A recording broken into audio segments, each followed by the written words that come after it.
I want to poke in on something else you said, Gabe, that I think was really fascinating. You said, your goal is to get in there and transform the audience somehow, right? And you transform the audience by connecting with them.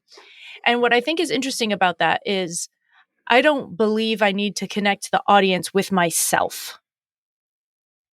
My message, right. It's not about you. My speech and myself are two different entities. So this is another tip, really, because when I'm up there, my desire is to connect the audience to my words, to the speech, to the ideas. I don't give a shit if they remember my name unless they are in a position to hire me for another speech at another place. If they are not, they can forget my name immediately. I have no desire to be famous. That's not what I'm doing this for. That's not the goal. So my name doesn't need to be remembered.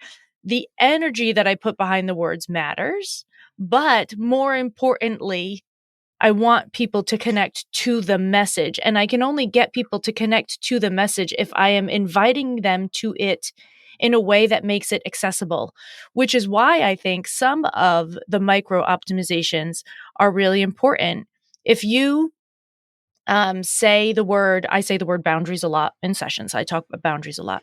If every single time you say the word boundaries, you draw a little circle around yourself with 2 fingers, you are giving visual learners another hook to remember what you're saying. And it is a moment that allows people to come back. If you do it 18 times in a 20-minute speech, then even when people get distracted, they see you do that and they know you're back to boundaries and they can come meet you exactly where you are because they know where you are.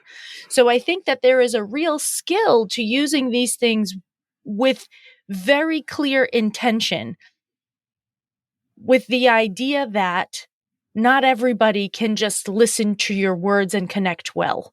Some people need the visual part. Some people need you to give them a toy. Some people need, some people need to touch something. Like, people need different things. So I think it's just another way to connect your message to your audience.